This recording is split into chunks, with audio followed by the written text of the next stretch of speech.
My name is Ekaterina Pravilova. I'm professor of history at Princeton and acting director of Princeton program in Russian, East European and Eurasian Studies. And this is a special event organized by the program and by the music department. I would like to thank Simon Morrison, Professor Music here, who helped me to organize this event, and Carol Dope, who is a manager, program manager at Princeton. So as you likely noticed, this year, our program has been focused primarily on non-political issues. We've talked about art, collections, culture in pre-revolutionary Russia, but recent events in the US, in Belarus, and certainly in Russia, I mean, the arrest of Alexei Navalny and the protests in major cities, and not only major cities, but all over the country, we couldn't ignore them. And we'd like to talk about the problem of political change, if it's coming, and the stability of authoritarian rule in Russia and maybe elsewhere. And we invited the best experts in this issue, Professor Vladimir Gelman from European University at St. Petersburg, and he's also a professor of Russian Politics University of Helsinki, to speak about the challenges to Russian authoritarianism. Is Putin forever? This is the title of his talk. Vladimir Gelman is a well-known expert on Russian politics. He's the author of several books published in Russian and in English. And the English titles include his book, Authoritarian Russia, Analyzing Post-Soviet Regime Changes, published in 2015, and Authoritarian Modernization in Russia, Ideas, Institutions, and Policies, published in 2017. And he's an author of also dozens, if not hundreds, of books, of articles. And he often speaks on Russian radio and occasionally television. And we're honored to have him as a guest speaker today. But before we start, I would like to mention some technical important details. This is a webinar. That means that the audience would not be visible. And if you have questions, you can type them in the Q&A format, and I will read, maybe Simon will read the questions aloud to Vladimir after he finishes his talk. Vladimir will speak for about 40-45 minutes, and then we'll open the floor for discussion. All right, so without further ado, Vladimir, please. Yeah, thanks so much, Ekaterina, for organizing this event, and Simon as well. And thanks, Princeton University, for having this seminar series and well, allowing me to talk in between discussions on treasures of Russian culture.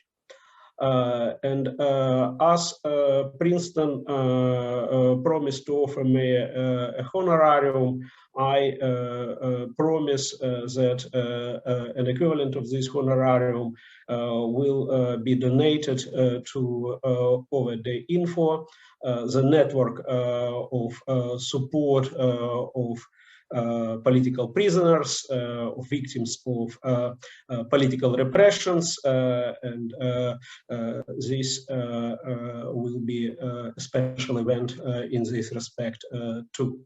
But let me share my screen. Yeah, is it visible? I hope so. The talk is entitled Challenges to Russian Authoritarianism, and there will be a basic presentation what Russian authoritarianism is about. Actually, there are several agencies and projects for assessing political regimes in various countries at the globe. They rely upon different data sources. They use very different methodologies, but there is a sort of dismal consensus that Russia is a stable authoritarian regime, at least since mid-2000s. And this is quite an unusual development, because in the early 90s, Russia demonstrated some progress toward democratization, and then there was a steady decline up until the current tendency of consolidation of authoritarian rule. So what we might say about Russian authoritarianism, because not all authoritarian regimes are alike, and there are two important features which makes Russian authoritarianism both especially strong and especially vulnerable. First, it is electoral authoritarian regime, which means that the legitimacy of this regime is based upon conduct of regular multi-candidate and multi-party elections, yet unfree and unfair. And this regime type become particularly widespread in the world in the 21st century. And regimes of this type are quite successful in mimicking some features of democracies. And Russia invested a lot of efforts in building these institutions, which somehow looks similar to democratic elections, parties, legislatures, and the like, but their substance is completely different. And these issues are especially important for an understanding of most recent developments. The second feature of the Russian authoritarianism is personalist nature of this regime. Again, not all autocracies are alike, and some of authoritarian regimes are party-based regimes, like those in the Soviet Union or in present-day China. Some of them are monarchies. There are some military regimes, and the Russian political regime is personalist, and this means that Vladimir Putin is de facto ruler of the state since the year of 2000. There was a period when he passed presidential job to one of his closest allies, Dmitry Medvedev, and then restored his presidency back.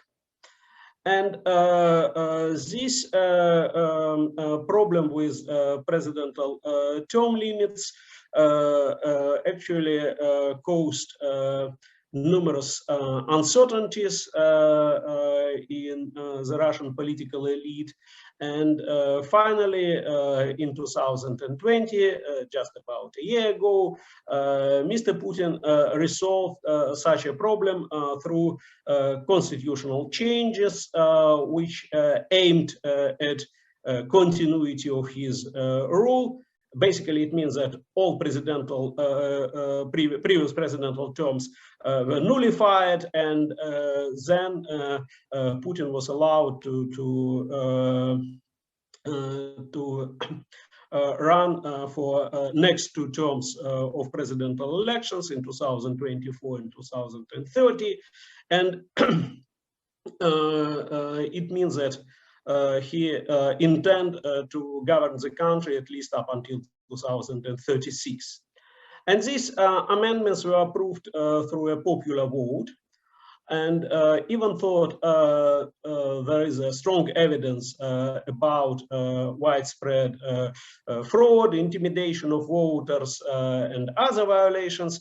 But according to numerous sources, there was at least a slight majority of Russians who endorsed these constitutional amendments. And when there was a campaign for approval of these amendments, numerous Russian officials called that this will be a major step toward consolidation of Russia's political regime, toward continuity of the status quo. And one of the top officials even stated that the idea is to cementing Russia, to prevent any political changes. Well, you can imagine what it means, cementing of a real nature. And just putting the concrete above the ground. This is exactly what Russia's rulers intend to do, and they even not hide their intentions. But the reality was probably very far from this picture of authoritarian consolidation. And here is the photo from Pushkin Square in Moscow. It's January 23rd of this year, and there is a number of cops. It's hard to say whether they belong to police or to special troops of the National Guard, but they clash with protesters who come to the demonstration of support of Russian opposition leader Alexei Navalny. There is a long story before these manifestations and clashes, but just some episodes. Navalny was poisoned on the flight from Siberia to Moscow, and this was poisoning by chemical weapons. He survived nearly by chance because of a chain of events. Then he was on the recovery in Germany, and here is a picture of Navalny in a German clinic. He spent there some months while there was a requirement that he was under probation, and he need to check once per 2 weeks with a state agency in charge of prisons.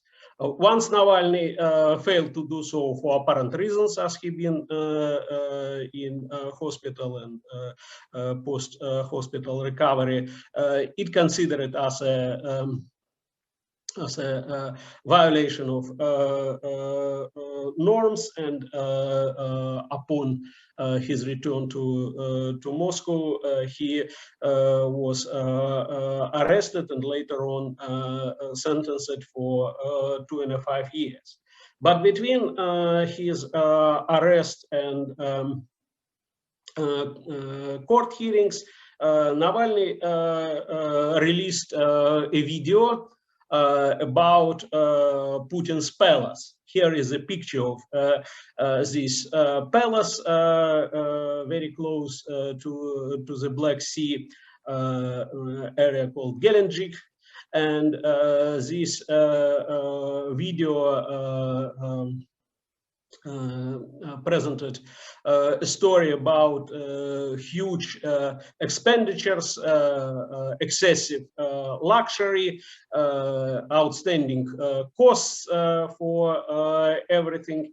And there was no wonder that more than 100 million viewers watch this video. It is available on YouTube, and this video caused furious reaction of many Russians, and according to mass surveys, quite a bit of Russians, 17% of respondents, make the opinion of Putin worse after this film. And soon after that, Navalny was arrested. He was already arrested. He was imprisoned. Here is a picture from the court, and the sign addressed to his wife, who supported Navalny during all these difficult times.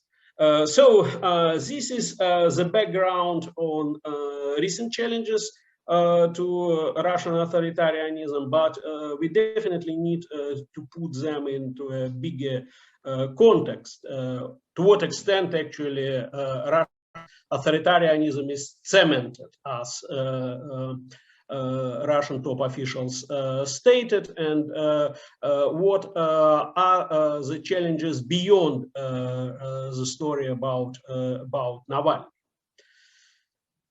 Let me start from more general observation that among various autocracies at the globe, personalist autocracies are most widespread at the moment. It is not so historically, of course, there were plenty of monarchies, there were numerous one-party regimes, there were periods of military rule in various parts of the globe, but in the 21st century, personalist autocracies are the most widespread. And the problem with personalist autocracy is that its life expectancy usually coincides with life expectancy of the autocrat. There are not so many chances that autocrat will just step down and spend the rest of his life as a pensioner. I will use he and his, not his or her, simply because there is no female dictators at the globe at the moment. Only male business, for good or for bad. And actually, it's a problem for many autocracies that there is not so many chances for there are not so many chances for dynastic succession in autocracies. In monarchies, it's quite okay and a typical pattern. In party-based regimes, there are some mechanisms of regime's continuity, but in personalist autocracies, it's quite rare when the son of dictator or a grandson of dictator become a next dictator. There are some exceptions, like in Azerbaijan, for example, but these exceptions basically prove the rule.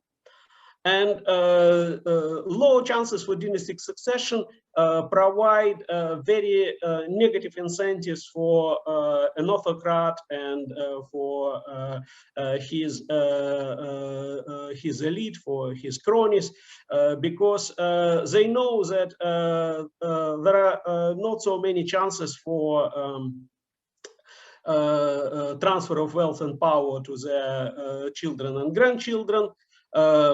There are high risks that replacement of the autocrats will result in elite purchase, and therefore they not much bother about well, quality of governance and things like that. So these personalist autocracies are fairly problematic. Yet there are numerous instances when autocrats not serve until their death and been overthrown by military coup or elite revolt or civil war or something like that. And according to some analysis, about 70% of cases of authoritarian breakdowns caused not by mass uprisings, but rather by intra-elite conflicts. And actually, things like that occur in various parts of the globe. So what we can observe, judging from this perspective. Personalist authoritarian regimes faced with numerous problems because of their poor performance. And there is a tendency that personalist autocracies are less successful in managing economic growth successfully, and there is a decline of quality of governance over time. Of course, there are some exceptions, but these exceptions again prove the rule. And here is on the slide is the statement of Dani Rodrigues that for every Lee Kuan Yew in Singapore, there are many rulers like Mobutu in Congo Zaire. There are some problems of maintenance of unity of elites, as rulers should combine co-optation and coercion in order to avoid some risks of coup and the like. And on the top of that, for electoral autocracies, there is a special task for managing mass political loyalty. And if rulers lost their popularity, or the popularity of political status quo is challenged, then there may be a problem of loss of legitimacy. And this is actually what happens last year in Belarus. In Belarus, Alexander Lukashenko was in power for 26 years, but once there were first well, real competitive elections of the president last year, and he most probably lost these elections.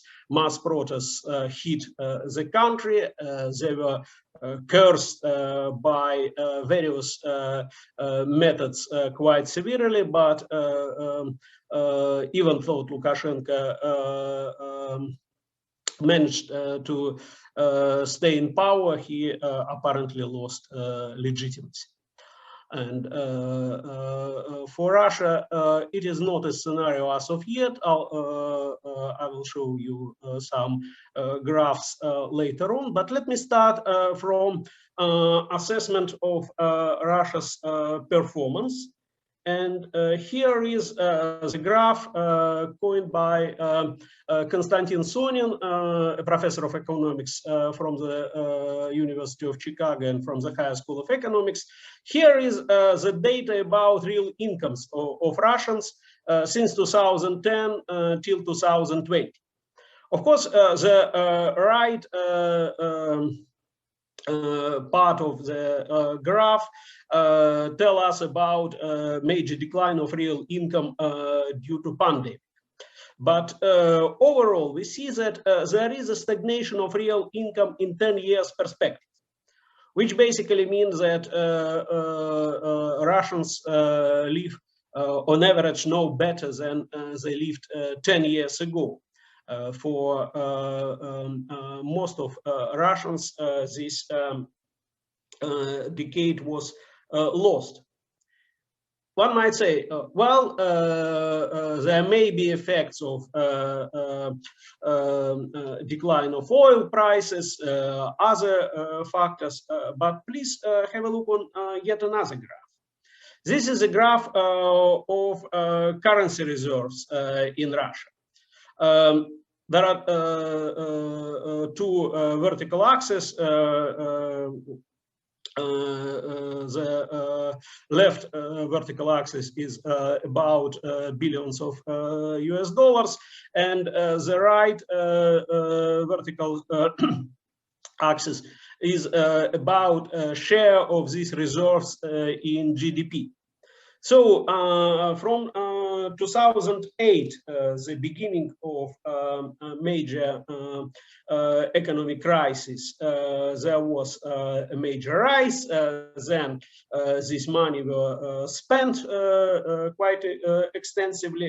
And you may be surprised that during the pandemic, instead of spending more money, the Russian government accumulated more currency reserves in order to be ready for some problems ahead. So it basically means that it's not because the Russian state is poor and cannot do anything with real incomes of citizens. Quite the opposite. It's wealthy enough, but it tend to preserve money and not to spend money for the Russian people. But there is a problem. According to some comparative studies, there are not so many episodes when economic recession is a source of authoritarian collapse. There is some statistical correlation, but it's actually relatively weak and not work much. And this is the reason why authoritarian regimes very often sacrifice economic development for political survival, and Russia is not an exception. And of course, the most complicated matter in this respect is the increasing threat perceptions among the Russian elite. These threat perceptions increased first time since the period of large wave of mass protests in 2011-2012.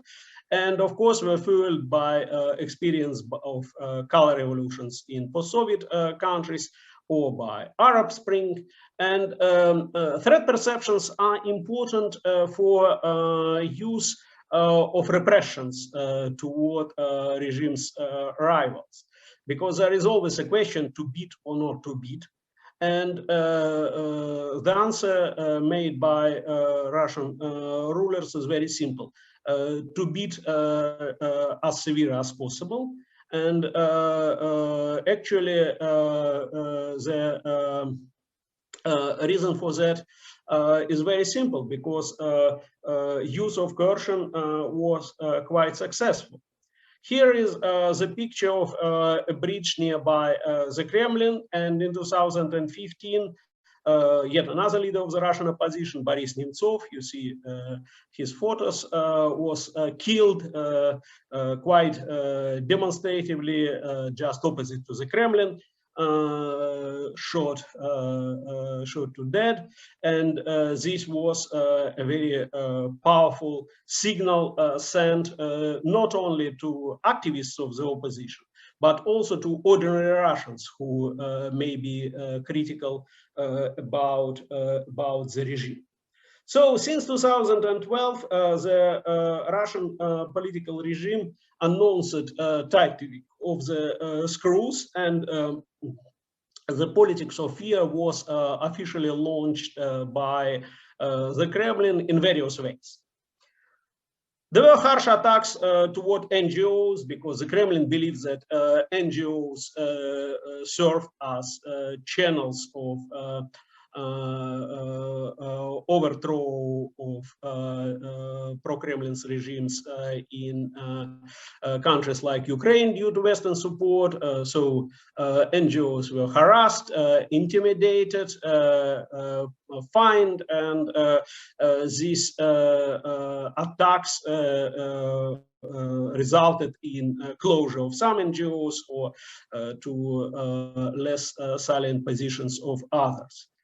There were attacks towards the media, individuals, some other organizations, and these attacks continued over time.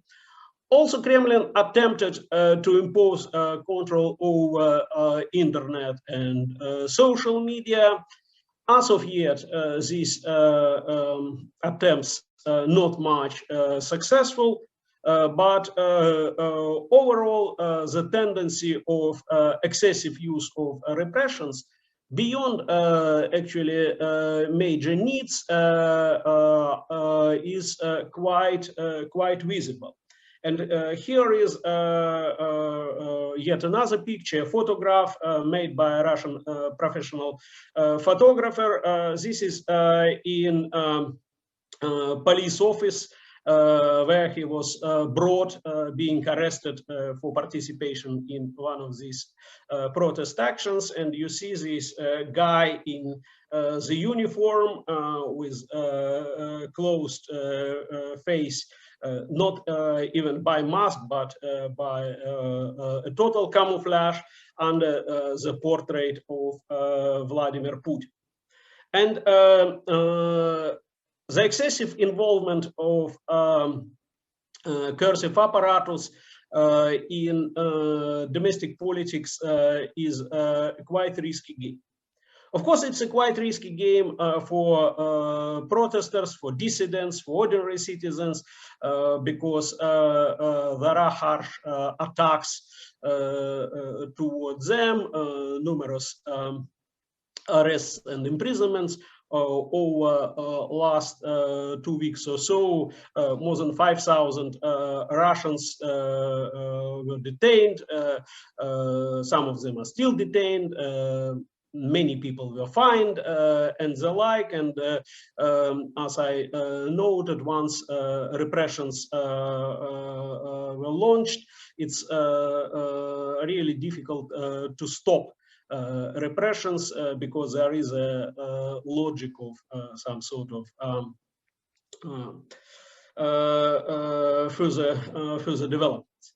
But there is more fundamental problem for elite, because excessive reliance upon cursive apparatus may contribute to takeover of power by military or security top officials.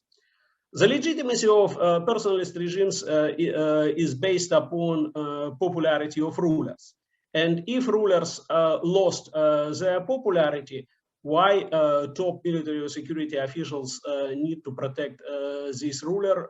Maybe it's more preferable to overthrow this ruler and run by themselves.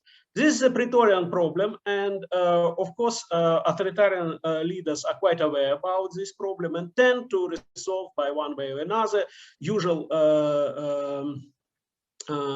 ways of prevention of coups is excessive cadre rotation, fragmentation of state agencies, so they mutually police each other, and side payments for loyalty. I mean, not only increase of budgetary expenditures, but opportunity for some autocratic cursive agencies to maintain certain control over economy. In Venezuela, there is a whole bunch of stories about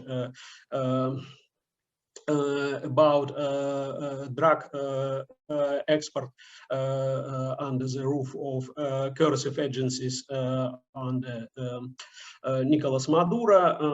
In Russia, it may work in a different way, but still there is a problem of excessive involvement of coercive agencies, not only in maintaining political order, but in many other spheres of Russian economy and society. And there is a statement of Adam Przeworski about three pillars of authoritarianism: lies, fear, and economic prosperity. And we see that there is an excessive use of lies in fear and at the expense of economic prosperity. So how it works for Russian public opinion? Here is the picture. Here is a picture of support of political status quo according to data of Levada Center.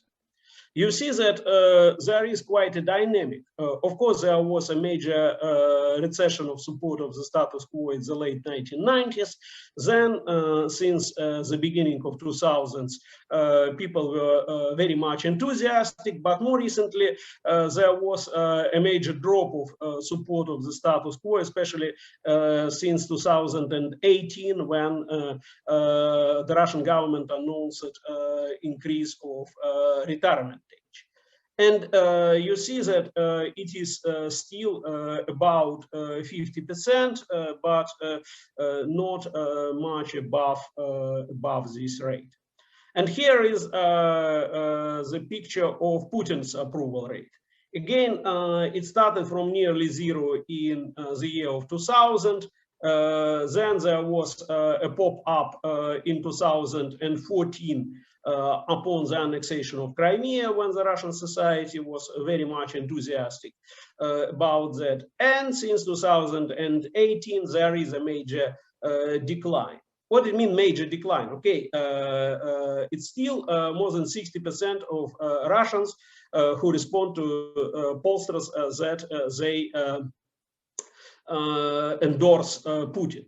However, this overall picture is rather uneven, because if we will have a look on various groups of Russians, we will find out that there is decline of Putin's popularity among the Russian youth. And it also coincides with the use of internet rather than TV as major information sources. So there is a generational conflict between the generation of grandfathers and grandsons, not between fathers and sons, because middle-aged generations are divided more or less evenly. And there is a problem that actually those people who run the country in their ages of 60 plus years, Putin himself is 68, cannot offer any sort of new normative ideals, and they tend to reproduce some sort of mantras about a good Soviet Union as a sort of paradise lost. But these mantras not much feed wishes and expectations of the young people. And what will be proposed as a sort of mechanism of maintenance of loyalty is difficult to say. Still, there are some observers who believe that current problems for the Russian regime are not that much important, and using coercion, intimidation, propaganda, and the like, the Kremlin will be able to maintain political status quo. And a friend of mine 5 years ago published a book, Will Putin's System Survive Up Until 2042? And I don't know what may happen in 21 years from now, but what is more serious and important, that there is a disjunction. If we have a look on a global map of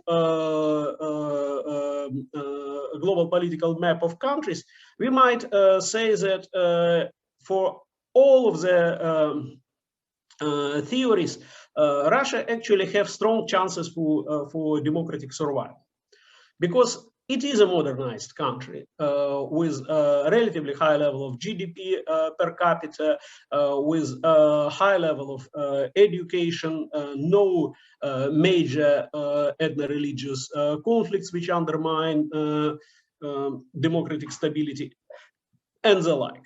However, the problem is that initial conditions for democratization are really poor.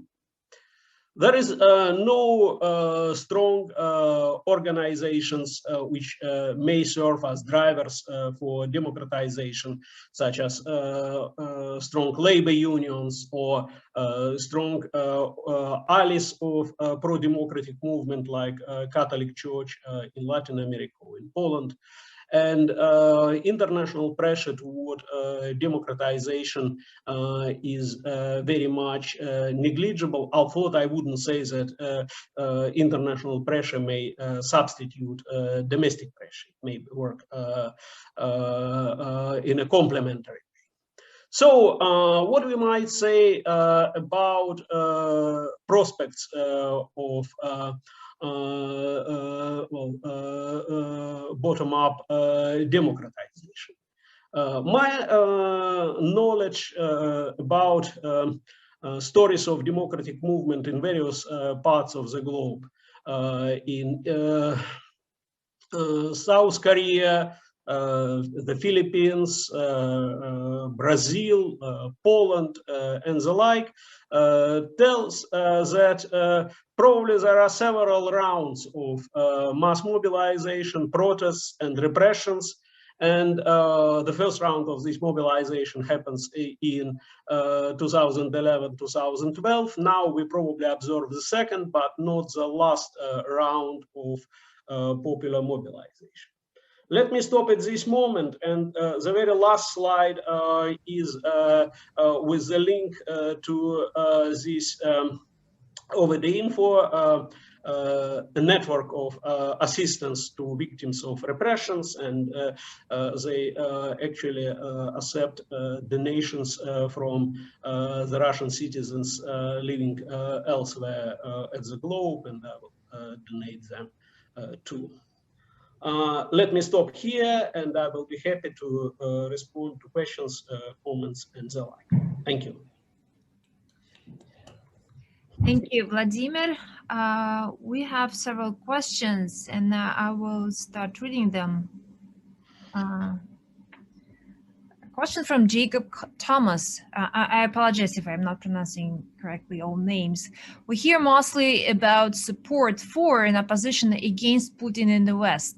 But what is your assessment of Russian public opinion about other political leaders, both at the federal level, Putin secretaries and legislative judicial branch leaders, and local level, provincial, county, city level leaders? Or do Russians themselves know little about these other incumbent politicians, either as enablers or resistors against Putin implementing his policies? Yeah, thanks for a good question.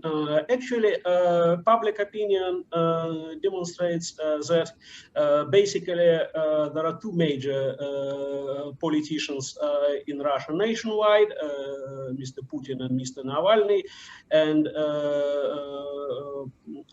support of other politicians like leaders of so-called systemic parties, Communist Party or Liberal Democratic Party, remain stagnant over time. What is interesting, however, that some of the subnational leaders were able to gain support of their fellow residents, and their support remained relatively high and even increased during the COVID period. It's a double-edged sword, as the Kremlin may punish some disloyal governors, like it happens recently in the Russian Far East in Khabarovsk. But overall, I would say it is a sort of key element in Russian political economic order, and these subnational leaders, of course, loyal to the Kremlin, but they pursued their own interests, their own goals, and not necessarily will be loyal to the Kremlin forever. If there will be a major political crisis, most probably they will behave quite differently from what we observe now. Thank you. The second question comes from David Sikovich, and it concerns the internet. And I'll read it. It's, can you expand on the Kremlin's attempts to control the internet and social media on its territory? What exactly is the Kremlin attempting to do, and why have the attempts not been successful so far? Yeah, to make a long story short, actually, there are strong leverages of control over internet companies. The Kremlin intend to control all the internet traffic through the Russian territory, and announced that the use of VPNs will be prohibited in Russia. However, technically, it's not so easily available task. Also, there are some attempts of stopping mobile internet during the protest actions. This is what has been observed in Moscow during protests of January, and the Kremlin tend to push global companies to establish their Russian subsidiaries, which basically mean strong leverages of control over these companies. Just a couple of days ago, the State Duma increased fines for internet companies for not filtering contents which is considered extremist. Of course, for IT giants such as Google or YouTube, these fines are peanuts. But there are some episodes when certain materials were removed from websites and social media, and this is a matter of not only censorship but also of self-censorship. In other words, some companies tend to weigh their risks, how they may be attacked by the Russian government. So it's a complicated game. I wouldn't say that the situation in Russia with internet and social media is an equivalent to those of China, but certainly Chinese model is a dream for Russian rulers. Thank you. Okay, so we have a lot of questions. The next question is from anonymous attendee. The system seems incapable of passing power peacefully to someone following Putin. And given their history, Russians seem to value stability and non-violence higher than political and electoral freedom. So how can anything be expected to change in the next decade? And in continuation, perhaps Russians simply do not want to have democracy, or at least democracy as the West defines it. Okay, there are several questions in one. Let me first put a methodological note that when one refers to the past, it is an assumption that, okay, what has been observed in the past will be forever. Actually, there are no grounds to consider that what has been observed in the past is eternal. It's not relevant for any given country. We may refer to previous experience of the United States or previous experience of some European nations. And it will be very much naive to consider that, okay, what has been observed 100 years ago or 50 years ago will reproduce itself for decades, if not centuries. Having said that, I would say that there is a problem, a high cost for many Russians in terms of major changes. Actually, there is a quite dramatic experience of transition after collapse of the Soviet Union, which was very painful, not much because of political transition, but rather because of economic hardships and deep and protracted recession of the 1990s. And this is why many people of older generation who had such a painful experience of the 1990s not want to pursue any changes and prefer preservation of the status quo, even if the status quo is not much attractive. But disequilibrium considered to be risky. And it is a problem of what is known in the literature as a negative equilibrium. However, I wouldn't say that this situation is forever. And as I mentioned, despite the fact that costs of democratization may be high, I would not expect that there will be something similar to painful experience of the 1990s. Russian economy, despite its numerous problems, is not the same like a Soviet economy of the early 90s. Many problems of state building were resolved after the Soviet collapse in a very much imperfect way, but certainly the scope of these problems now is incompatible with those immediately after the Soviet collapse. So I would say that in the longer run, I'm a little bit more optimistic. But of course, in short-term perspective, yeah, there is a problem of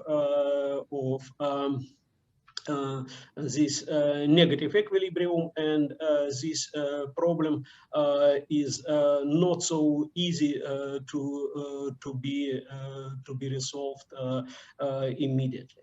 Yeah, thank you. Okay, the next question is from Laura Janda, and it concerns corruption and whether or not, because corruption is so widespread in Russia, whether that is an obstacle to democratization.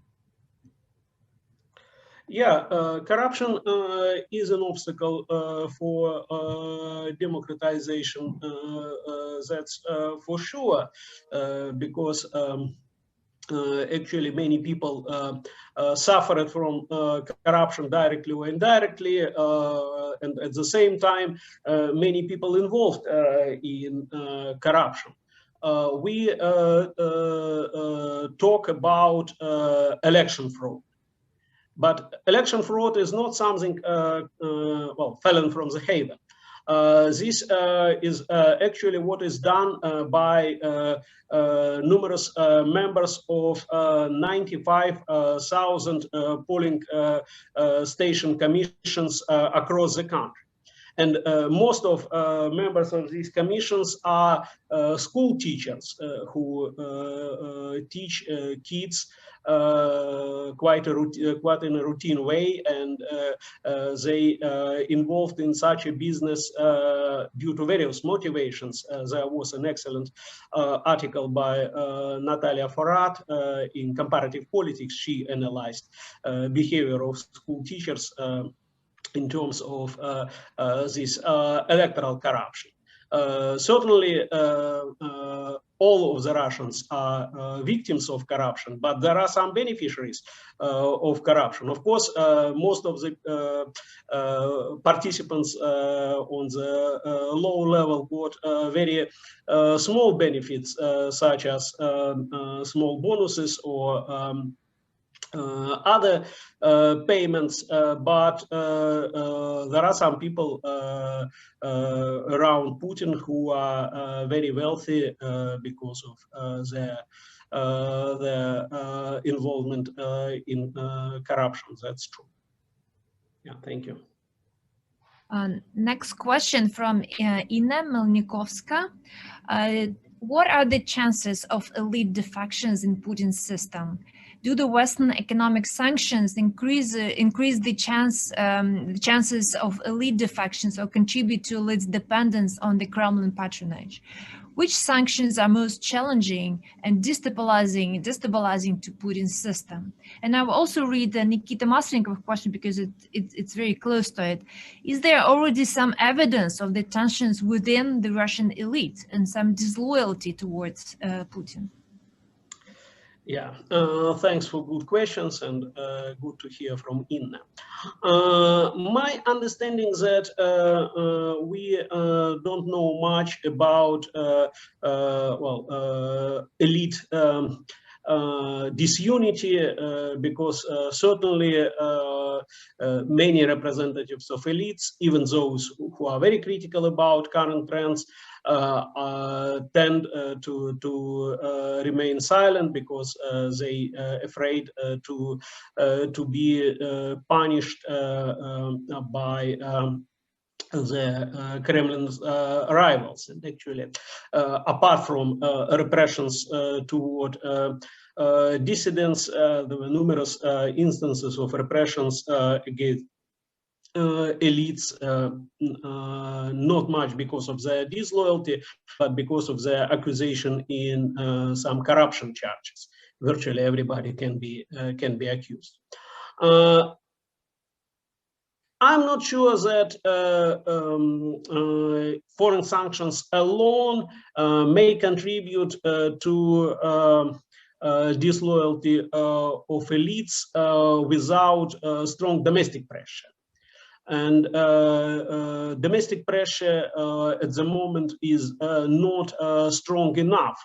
It may be well the case over time, but as of yet, these sanctions have relatively negligible impact. I know that some of the opposition figures now raise the issue that there is a list of Putin's cronies who worth to be punished because they own some assets and luxury property in the West. But frankly speaking, I'm not sure that it may have a decisive impact on elites' behavior unless there will be strong enough domestic pressure. This balance may change over time, but I would not expect immediate effects of these sanctions aimed at certain personalities around Putin. Yeah, thank you. This next question is from Philip McDonough, and congratulates you on a great talk, and asks a fascinating question about whether or not Moscow, the Kremlin, the government might engage in a Stolypin strategy. That is to say, more constructive engagement with the West. Would that help with the success of democratization and the Russian state? Paraphrasing there. Well, I doubt that any sort of major reconciliation with the West will be pursued by the Russian elites due to two different reasons. First, there is a tendency of building a besieged fortress domestically and exploiting some sort of anti-Western attitudes in a manner of rally around the flag. It works well after the annexation of Crimea. However, it not necessarily will work in a similar way over time. But you know, this is another problem. You can't easily change your foreign policy line quite rapidly, and my understanding that will probably not possible unless the West will simply give up, will allow Russia to do what it wants, which is highly unlikely. And this means that probably this state of affairs, basically resembling some elements of the Cold War, will probably remain the same up until Putin will leave his post in one way or another. So I'm a little bit skeptical. And once Stolypin was mentioned, the crucial difference is that leaders like Stolypin or Witte were major proponents of rapid economic growth in Russia. And we observe nothing like that in present-day Russia. Russia's rulers openly sacrificed economic growth for the sake of preservation of their political power, and not much bother themselves about these matters, at least since 2014. Thank you. Thank you. Next question is from Eric Kolovich. How would you characterize Navalny as a politician? Can you see him as president for the Russian Federation? Yeah, well, many people discuss possible Navalny's presidency as a matter of fact, but I would say that it is a bit premature. Because at the moment, Navalny is not a president, not a presidential candidate, but a prisoner. Of course, there were some political prisoners who later on become presidents of their respective countries, ranging from Lech Walesa to Nelson Mandela. But please note that Navalny barely survived poisoning some months ago, and we don't know what may happen with him in prison now. Having said that, I would say that, of course, Navalny is a talented politician. He was able to build a network of his supporters nearly from scratch. And he was also able to gain nationwide recognition because of his investigative reports posted on YouTube and numerous other things. And even though many people claim that, well, Navalny is a Russian nationalist, he actually had a sort link with Russian nationalist movement in the beginning of his political career. But I wouldn't say that there is a risk, high risk that, okay,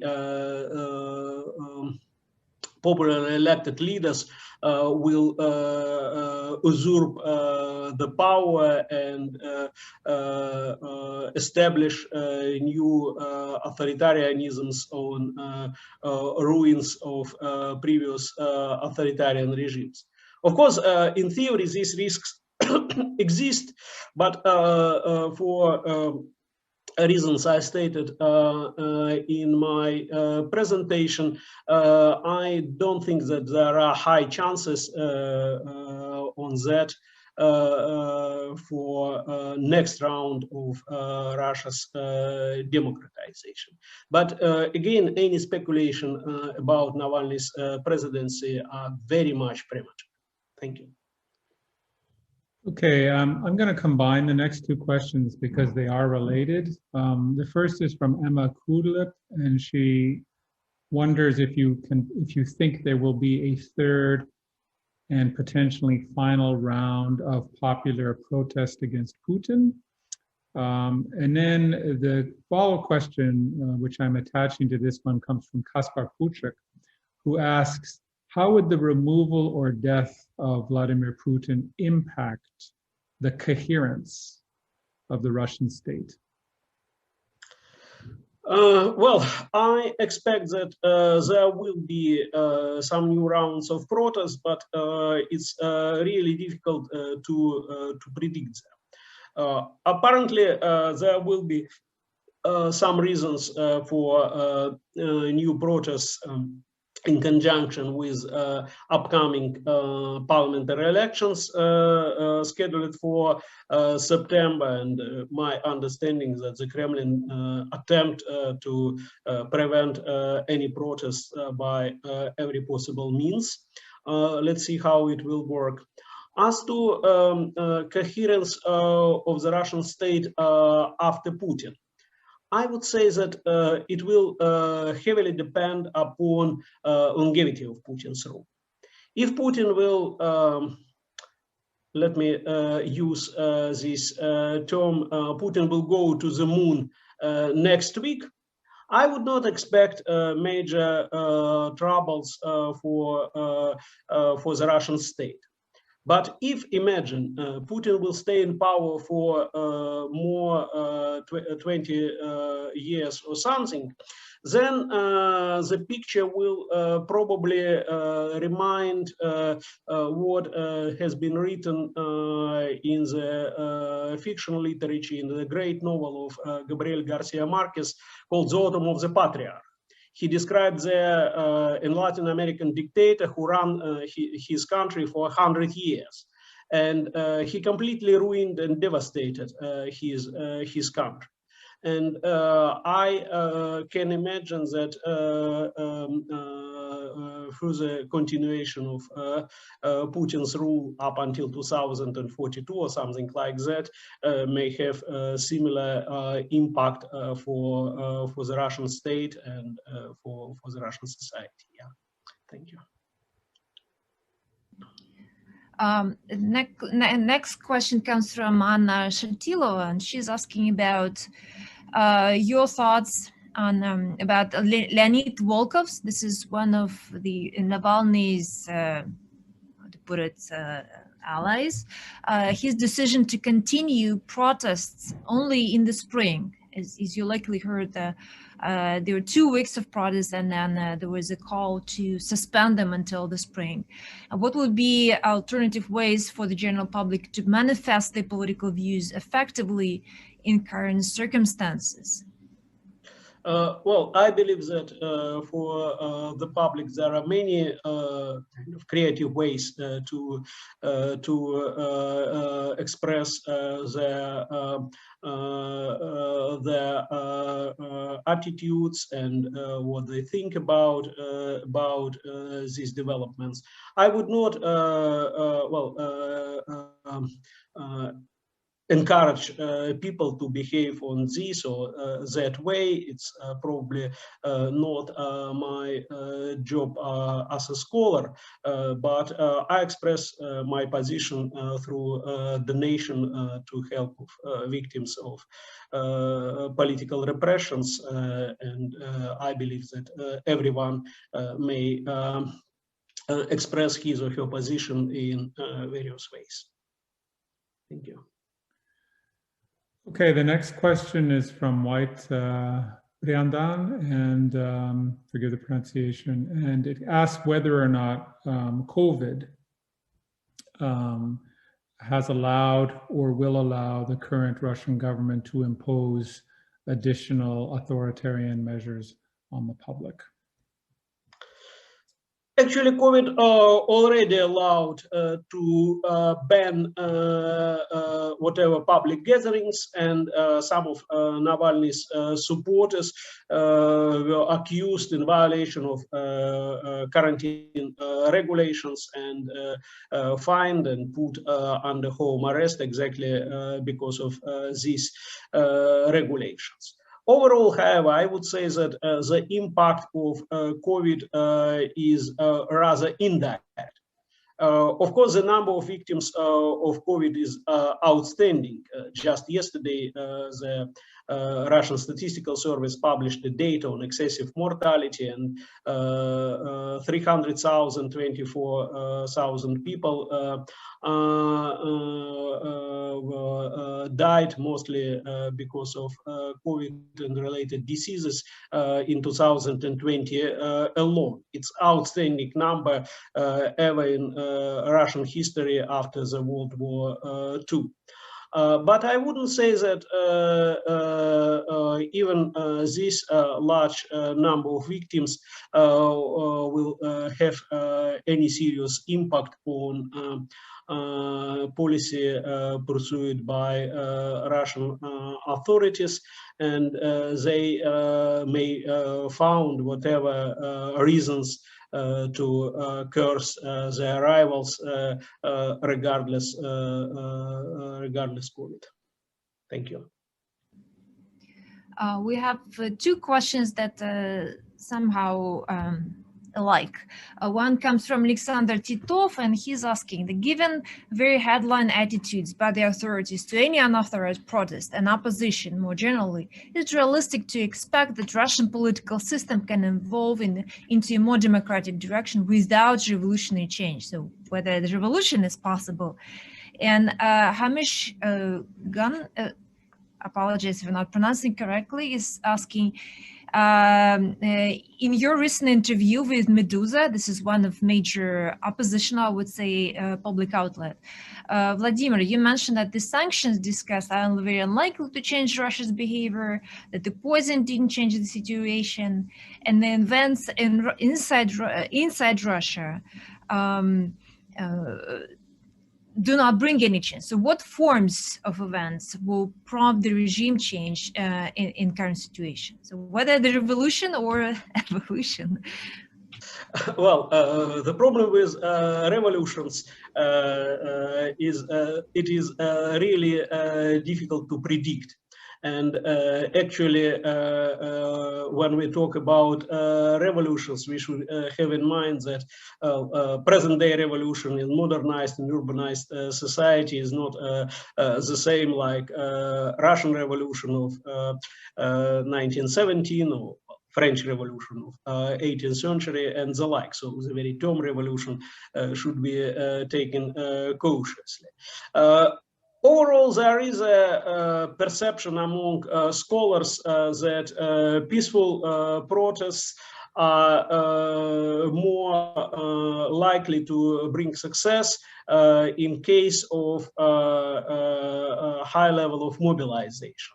There is a Harvard scholar, Erika Chenowat, who published a famous article about 3.5% rule, which means that if 3.5% of the population of any given country participate in protest activities, then the authoritarian regime is over.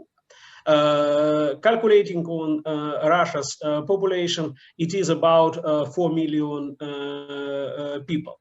It's roughly an equivalent of 1/3 of population of Moscow. And of course, at the moment, it is difficult to expect such a large number of protesters. But again, it not means that it is completely impossible. The problem is that for large-scale mobilization, there is a need of regular organizational activity. It's not something which is set up by one-off call for going to the streets from Navalny or whoever else. It is required day-to-day organizational work, support of various organizations, building of grassroots networks, and the like. And this is why I do expect that the current wave of protests is not the last one. But again, well, political science is notoriously bad with predictions, and I will not go to this business. Thank you. Oh, well, thank you. This was our last question from the audience. Simon, do you want to ask your own question or maybe add something?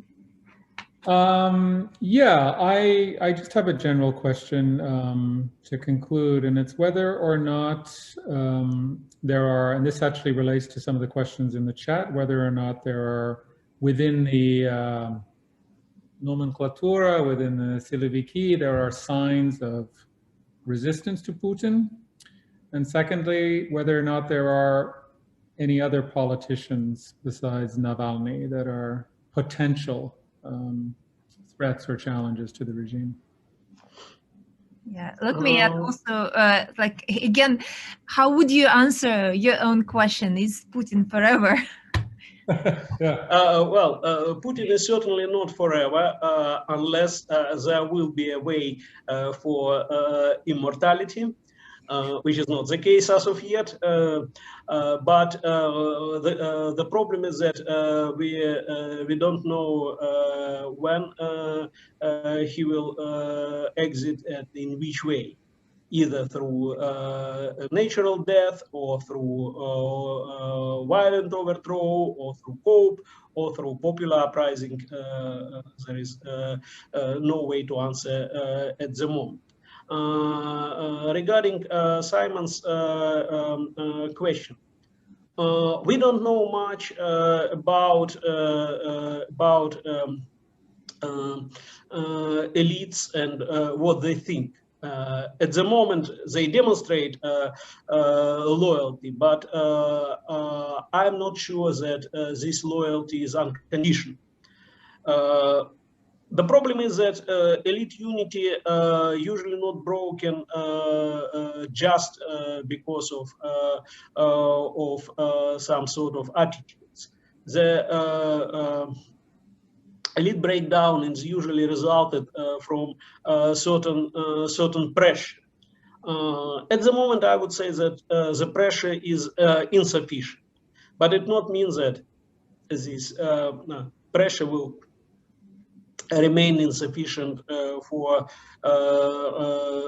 many years and decades. We don't know what is inside this elite. There are some elite surveys which demonstrated quite controversial picture, and there is no way to make some predictions and assumptions. But my understanding that the situation may change over time, and will probably not observe unconditional loyalty for decades. There will be some internal tensions, and they may increase over time. But again, well, making predictions is a little bit speculative. Well, thank you so much, Vladimir, and thank you everybody who asked questions and attended the talk. Just if you want to re-listen the talk, it's been recorded, so it will be available on Princeton Program in Russian, Eurasian, East European Studies website shortly. And join us soon for a next lecture in the lecture series on collecting art. But again, thank you for this wonderful lecture and the discussion and your answers, Vladimir. Thanks, Ekaterina and Simon, and many thanks for our great audience worldwide. There are people from various parts of the globe. I really appreciate it. Thank you. Wonderful. Thank you so much. Bye-bye. Bye-bye.